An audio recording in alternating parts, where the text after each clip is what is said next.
Okay, it's our first match, and this is the team that is going to be buffing Yuffie, but then she is going to buff herself as well. So we're not throwing her forward in order to disrupt our enemy. We are just letting her get off a team buff, and then we'll kind of go from there. So we're going to see, this is all the teams today are going to be dark teams. We're going to just kind of, they're not particularly highly ranked either. We're talking like, you know, 3000s for arena, and this formation is going to see Mont take a lot of initiative getting forward, but it also lets Sorrow get his courage up right away.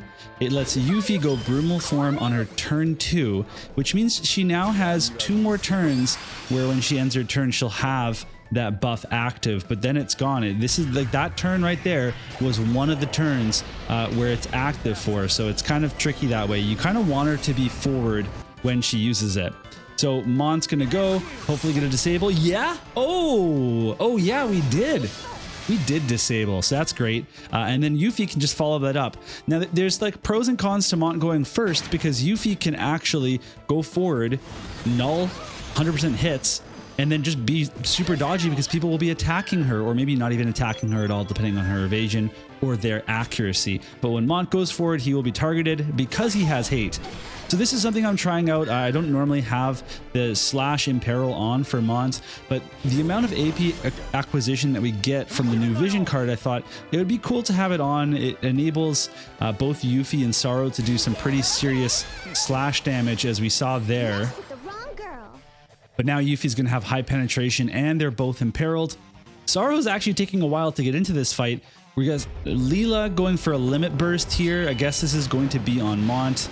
We're going to see probably not too much damage because we've got a lot of dark resistance is the plan, but now he's imperiled as well. But what is really nice about Sorrow coming up late is that he's not going to get caught in 100% hits. Ideally, right? Like, at least we hope so. So let's see what Sephiroth's going to get. Okay, so we got Octo Slash. I'm pretty sure our dodge on Yuffie has expired.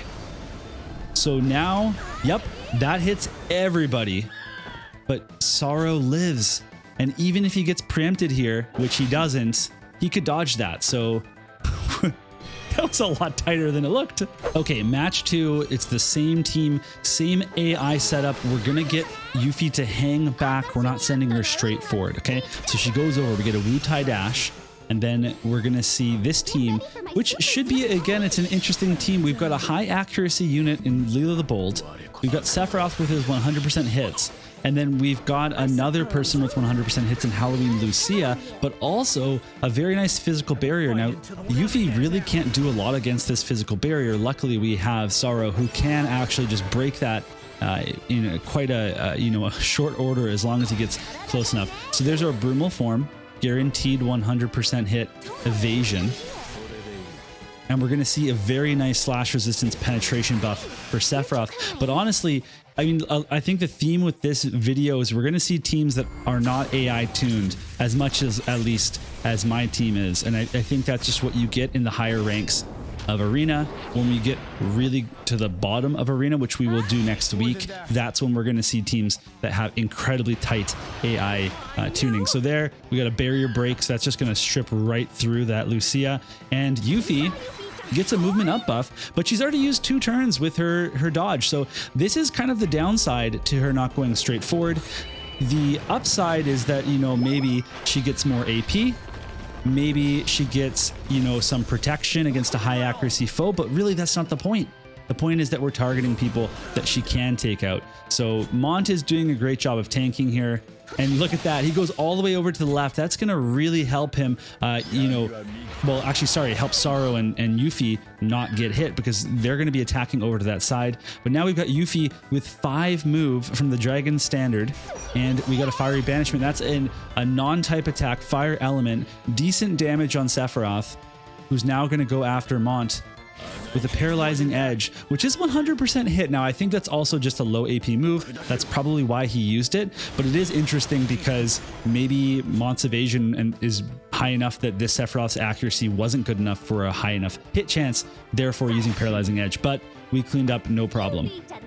Okay, so this is the aggro build. This is where we buff Yuffie, and we have Yuffie using the Brumal form immediately. Now, this does take precedent over Dragon Standard, which is great because we still have another buff in case she can't get into range, which is sometimes the case on maps like this where the enemy is much lower. They haven't come up the steps yet. She's not going to be able to hit them right away, but we'll see that maybe if she can close them down, like for example, this Leela might well be in range for Yuffie, so we'll get our courage up with Sorrow. That's great to have it. He's going to be back, won't get caught in any Octo Slash hopefully, and there's the Dragon Standard. So we do get 89 AP. Now this is what's really interesting about this strategy is that Yuffie gets forward and Sephiroth skips her, so we actually are getting Octo Slashed.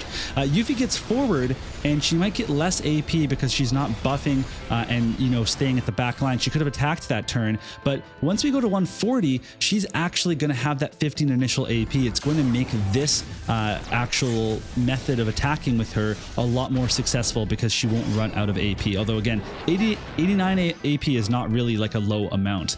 So okay, we got a pretty huge berserk from Mont. This has been a lot of really good status effects from him, and there's a Crimson Cuts, which is interesting because that's a high accuracy move to use on the Sephiroth.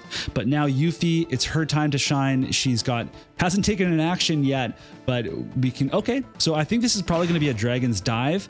Yep, there we go. And healing power down is really actually quite key on that skill. Not for that instance, but in other scenarios when you're coming up against some healing teams, it's really good to see.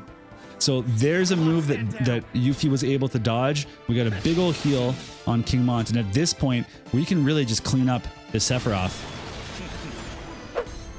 All right, so let's go another round with the aggro Yuffie build. We'll see if we can get her to actually take some aggro and maybe, you know, dodge some attacks, use up some of our opponent's AP.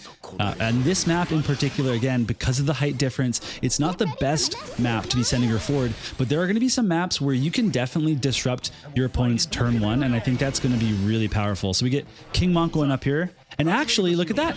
We did disrupt Joker's turn because he has good range, he has good jump, and our King Mont was faster than him because this is a very fast fire team. So Yuffie actually gets to attack as well. This is going to be another Dragon's Dive, which has healing power down, and look at that. Okay, that's what I was talking about. Only 501 on the heal. Sephiroth gets some defense period. Okay, so that must be Oldoa's TMR, and there's Delightful Destruction, not able to hit Yuffie. She goes, poof goes the ninja, and then Mont is going to come up, and what are we going to get from here? I guess a Claws of the Lion King.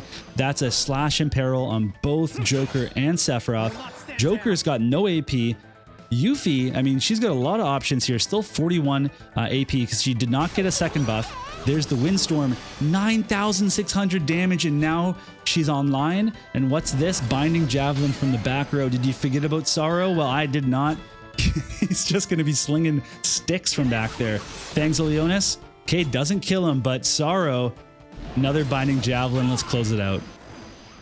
Let's take a quick look at the team that we used today. We can see that we're just kind of prioritizing evasion for the most part. We got our luck card and agility card on the main for Sorrow, and a luck subs card there as well.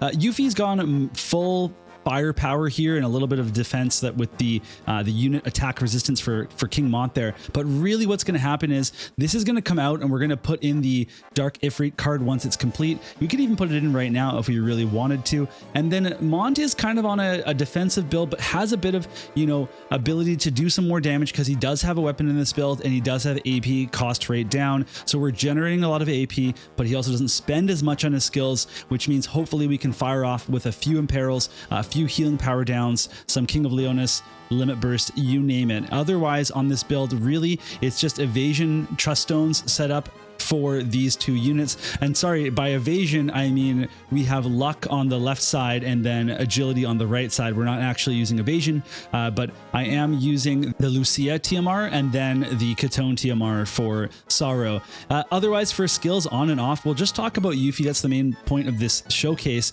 So we can see her stats here, and we are using the Dragoon sub. I have turned off Dragon's Kin because she was using that before she was using the Brumal form, but we do have have Dragon Standard on because that's a lower priority. Otherwise, we're using the Operative's Dual Wielding for a little bit of extra evasion rate and acquired AP up, and then Ninja Mastery, of course, because that's where we get all of our defense penetration. On her main job, we have turned off a Wutai Dash for the second couple of matches that were the aggro matches. Otherwise, we had it on for the first 2 matches. Otherwise, the teams for all the matches were entirely the same. We got Dark Ifrit, full evade build for Yuffie, and then otherwise, I mean, this is kind of it. If you have questions, ask down below.